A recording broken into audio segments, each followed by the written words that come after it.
अस्सलाम वालेकुम dear students, class 9 biology का चैप्टर नंबर 8 हम पढ़ रहे थे and we were discussing about digestion in humans. कल हमने पढ़ा ओरल कैविटी के बारे में कि ओरल कैविटी किस तरह से डाइजेशन में हेल्प आउट कर रही है। वी स्टडीड के food selection, grinding, mastication and lubrication और केमिकल डाइजेशन में वो हेल्प आउट करती है।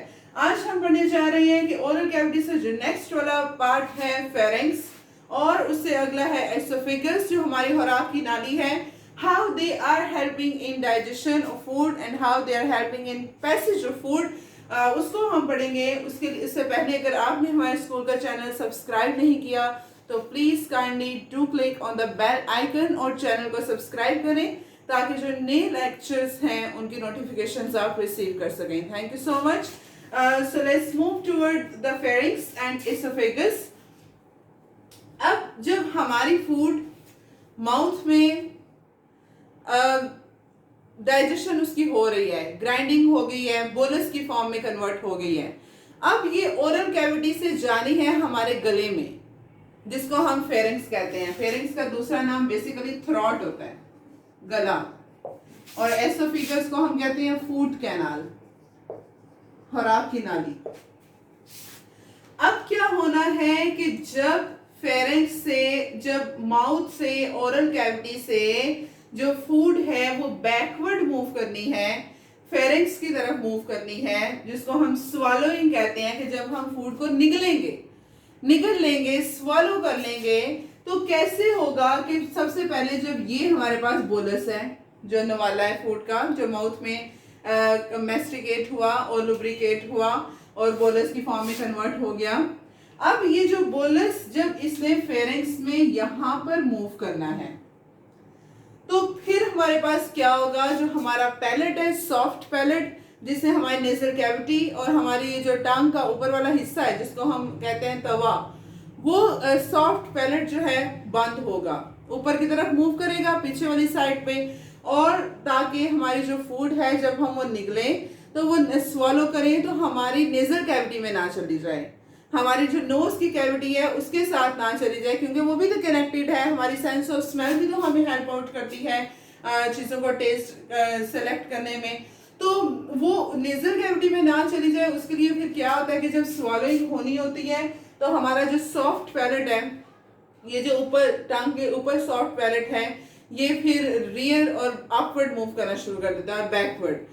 तो जब ये ऊपर को मूव करता है तो हमारा जो नेजल कैविटी का रास्ता है वो बंद हो जाता है, फिर फूड वहां पे पास नहीं कर पाती। अब इस बोलस ने, ये जो बोलस है इसने मूव करना है इधर फेरिंक्स में। जब ये बोलस फेरिंक्स में स्वॉलो होगा, यहां पर आएगा, फॉर एग्जाम्पल ये हम लिख रहे, यहां पर बोलस बना लेते हैं, यहां पर जब ये बोलस आएगा, ये फेरिंक्स है। फेरिंक्स आपको पता है it is common opening to both food and air, सांस भी यहां से, हवा भी गुजरनी है और खाना भी गुजरना है।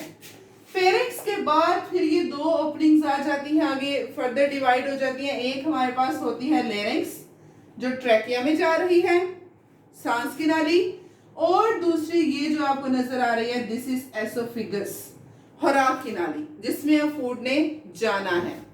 जब स्वॉलोइंग होगी, फूड फेरिंक्स में आएगी, अब फेरिंक्स से फूड ने इस पतली सी नाली में, खुराक की नाली में फूड ने जाना है, इस बोलस ने इस एसोफेगस में जाना है। अब क्या होगा कि अब फेरिंक्स है तो वो दो हिस्सों में डिवाइड है, लेरिंक्स में भी है, ट्रैकिया में भी और एसोफेगस में भी। तो फूड अब हमारी सांस की नाली में ना जाए, हमारे लेरिंक्स में ना जाए, हमारे ट्रैकिया में फूड है वो उधर ना चली जाए, फिर उसके लिए क्या होता है कि जब स्वॉलोइंग होती है तो हमारी जो लेरिंक्स है ये जरा थोड़ी सी ऊपर की तरफ मूव करती है। जब ये लेरिंक्स ऊपर की तरफ मूव करती है तो यहाँ पर हमारे पास हमने पढ़ा था कि ग्लॉटिस और एपिग्लॉटिस होता है। ग्लॉटिस क्या होता है, ओपनिंग जो लेरिंक्स की होती है, और सॉरी, लेरिंक्स और फेरिंक्स के दरमियान में जो है उसको हम ग्लॉटिस कहते हैं। तो ग्लॉटिस, अब ट्रैकिया जो है उसके ऊपर एक ढक्कन लगा होता है ग्लॉटिस के ऊपर, जिसको हम कहते हैं एपिग्लॉटिस, इस तरह से वो ढक्कन होता है, ये खुला हुआ ढक्कन। ठीक, जब फूड ने स्वालो होना है, जो ही फूड ने करीब आना है, तो क्या होना है कि ये जो ढक्कन है, ये जो एपिग्लॉटिस है, ये ऐसे हॉरिजॉन्टल मूव करेगा। हॉरिजॉन्टल मूव करेगा तो ये हमारे पास हिस्सा हो गया बंद, ट्रैकिया बंद होगी। जब ट्रैकिया बंद हो जाएगी तो फूड हमारे पास मूव कर जाएगी एसोफेगस में। ये फूड आ गई भाई एसोफेगस में। इस तरह से ये स्वॉलोइंग हो रही है। कि क्या हो रहा है कि जब हम यहाँ पर अगर हम स्वॉलोइंग का पाथवे लिखें तो हमने देखा कि जब फूड टंग से स्वॉलो होगी, मूव करेगी फेरिंक्स में, तो पहले जो सॉफ्ट पैलेट है जिसने नेजल कैविटी और हमारी जो टंग है उसको सेपरेट किया है, वो ऊपर की तरफ मूव करेगा और पीछे की तरफ अपवर्ड एंड रियर मूव करेगा। फिर हमारी फूड चली जाएगी फेरिंक्स में, फेरिंक्स में स्वॉलोइंग होगी। अब फेरिंक्स में स्वॉलोइंग होनी है, जब स्वॉलोइंग हो रही होगी तो जो लेरिंक्स है, लेरिंक्स ऊपर की तरफ मूव करेगा।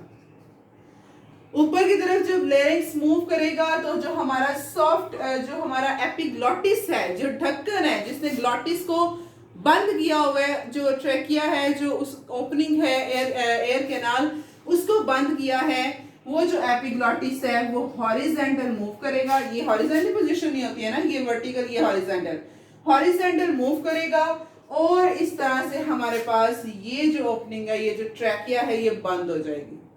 जब ट्रैकिया बंद हो जाएगी तो इजीली जो फूड है, जो बोलस है, वो एसोफेगस में मूव करना स्टार्ट कर देगा।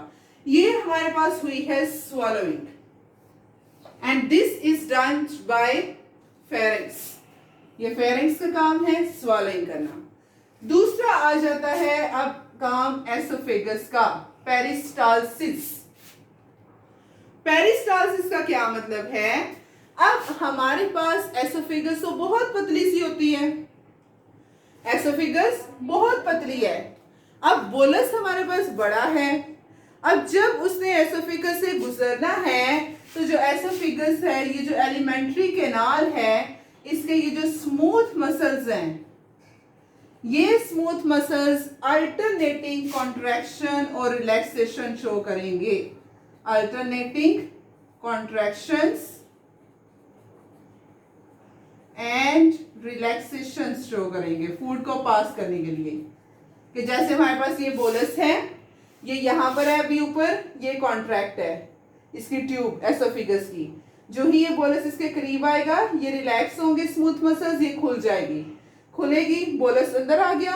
फिर नेक्स्ट ये आगे से बंद, फिर बोलस इधर आएगा, फिर खुलेगी, फिर आगे से बंद, फिर खुलेगी और फिर बंद। तो ये जो पहले कॉन्ट्रैक्शन हुई है, फिर ये रिलैक्सेशन हो गई है, फिर कॉन्ट्रैक्शन हुई है, फिर रिलैक्सेशन हुई है। ये जो अल्टरनेटिंग कॉन्ट्रैक्शन रिलैक्सेशन है कि पहले कॉन्ट्रैक्शन, फिर रिलैक्सेशन, फिर कॉन्ट्रैक्शन, इसको हम कहते हैं पेरिस्टालसिस। पेरिस्टालसिस, अब जब तक फूड हमारे माउथ में है, हमारी ओरल कैविटी में है, तब तो वॉलंटरी एक्शन है, हमारे कंट्रोल में है। जो ही फूड फेरिंक्स से नीचे गई, वो हमारे कंट्रोल में, फिर ये एक्शन हमारे कंट्रोल में नहीं होता, क्योंकि ये स्मूथ मसल्स इसको कंट्रोल कर रहे हैं। फिर वो स्मूथ मसल्स हैं, वो कॉन्ट्रैक्ट करते हैं, रिलैक्स करते हैं, कॉन्ट्रैक्ट करते हैं, रिलैक्स करते हैं और फूड आगे आगे आगे पास करती जाती है। इसको हम पेरिस्टालसिस कहते हैं। इस तरह से फूड एसोफेगस में मूव करती है। अब एसोफेगस और जो फेरिंक्स है, ये दोनों डाइजेशन में हेल्प आउट नहीं करते। Keep it in your mind कि ये डाइजेशन में हेल्प आउट नहीं करेंगे। हम नहीं कह सकते कि जैसे सलाइवा ने सलाइवरी एमिलेज एंजाइम सीक्रेट किया और उसने स्टार्च की पार्शियल डाइजेशन कर दी, और एसोफेगस है वो भी एंजाइम सीक्रेट करेगा और उसकी डाइजेशन, नो, बस जो सलाइवरी एक्शन हुआ था वही एक्शन होता चलाएगा। फेरिंक्स और एसोफेगस का बस ये काम है कि इन्होंने फूड को स्टमक तक पहुंचाना है। जो एसोफेगस है, एसोफेगस ने फेरिंक्स से जो फूड है उसको लेना है और उस फूड को फिर जो है वो भेज देना है स्टमक के पास। फिर आगे जाके स्टमक में डाइजेशन होनी है। जो भी प्रोटीन्स की डाइजेशन होनी है वो ट्रिप्सिन और पेप्सिन की मदद से, वो स्टमक के अंदर पेप्सिन की मदद से होती है। तो वहां पर ही होगी। फिर स्मॉल इंटेस्टाइन में जाएगी, वहां पर प्रोटीन्स फैट्स की डाइजेशन होगी, लिपिड्स की डाइजेशन होगी, कुछ स्टार्च रह गए उसकी डाइजेशन, कुछ प्रोटीन्स रह जाएंगे उनकी डाइजेशन होगी, वो हम फर्दर आगे इंशाल्लाह पढ़ेंगे। आज के लिए यही था हमारे पास कि फेरेंक्स और एसोफेगस किस तरह से फूड को पास करते हैं। तो इस तरह से हमारे पास होता है, फेरेंक्स में स्वॉलोइंग होती है और जो एसोफेगस है it is helping in peristalsis of food. और ये था हमारे पास फेरेंक्स और एसोफेगस के बारे में। इंशाल्लाह नेक्स्ट लेक्चर में अब जो फूड ने आ जाना है स्टमक में, वो हम डिटेल से पढ़ेंगे कि स्टमक में how the digestion of food take place, how the digestion of proteins take place in stomach, किस तरह से हो रही है उसके बारे में इंशाल्लाह we will discuss it in detail. आज के लिए इतना ही। अस्सलाम वालेकुम, अल्लाह हाफिज।